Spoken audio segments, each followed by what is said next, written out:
There is no single unified Christian belief system.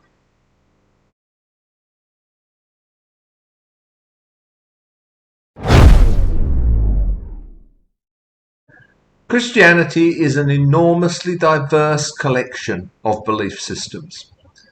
Various Christian groups probably disagree with each other about crucial aspects of their faith as much as they do with followers of other faiths or even atheists. There's no one Christianity. I doubt that they even agree on the essentials, on what are the essentials. This is not really surprising. The writings considered to be authoritative by Christians, and they can't even agree on what these writings are, neither which actual books should be included, nor what is meant by such things as divine inspiration. These writings, which we today call the Bible, don't speak with a single voice. They contain a bewildering array of different and at times contradictory beliefs, written by many people, representing many schools of thought, in many places, as part of many cultures, over many centuries. There are a huge number of variables. There's no single biblical theology or belief system.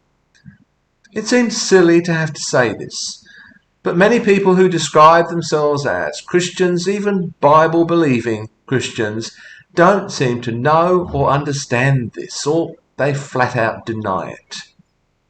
Even the New Testament doesn't present a single theology. The Gospels don't. Paul doesn't. And even the words attributed to Jesus himself don't. It's not surprising, therefore, that many different belief systems arose following the life, death, and purported resurrection of Jesus. Divisions occurred almost immediately.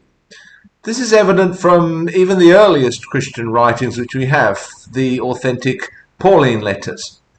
It's clear that he was already dealing with a variety of belief systems that he considered wrong, misguided, heretical. And this was in the 50s and 60s of the first century, within 20, 30 years of Jesus' death. These differences are also evident in the way the Gospels disagree with each other. Matthew and Luke, for example, seek to correct the shortcomings, as they see it, of Mark. These divisions persisted in the early church, despite attempts by various councils to unify belief, and they persist today. If there actually were unanimity among Christians, this would indeed be a miracle. There isn't.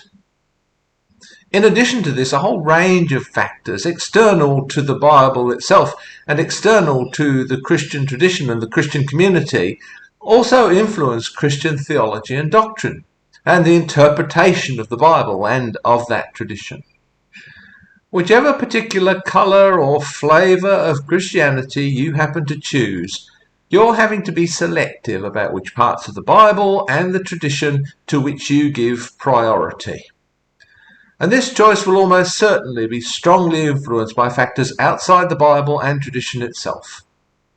If you decide that the Bible speaks to you about a forgiving and loving God, you'll certainly be able to find stories and verses within the Bible that support this view.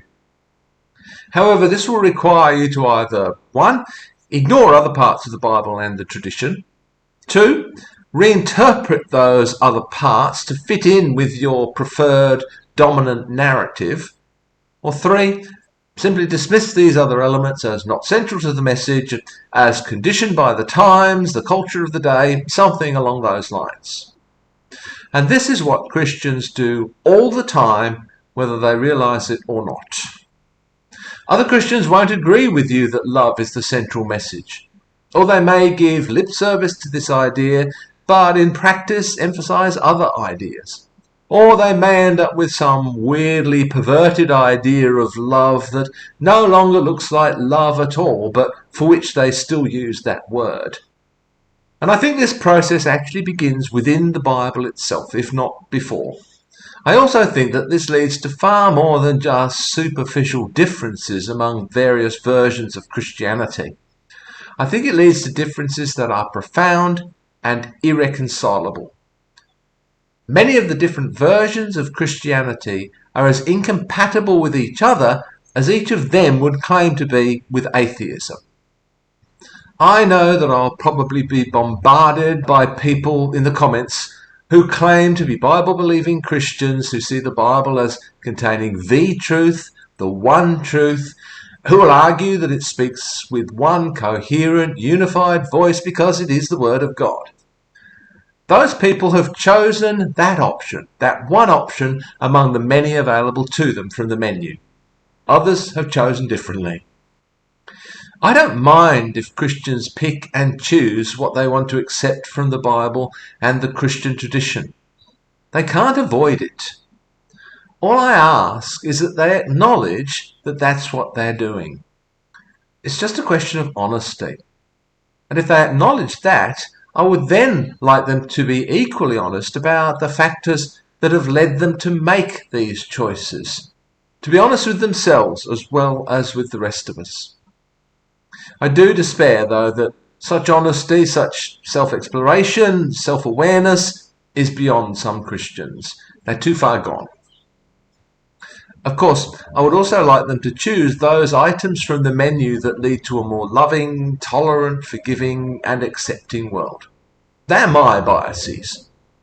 And where do these biases come from, in my case? Well, I think largely from Enlightenment philosophy, also from the Romantic movement in literature and music, which emphasizes the forces of nature and inner dynamics, from Star Trek and other elements of science fiction that envision positive futures for humanity, while acknowledging, of course, that these are utopian. I think my biases come from the existence of art itself, particularly music and literature, which are such wonderfully useless activities.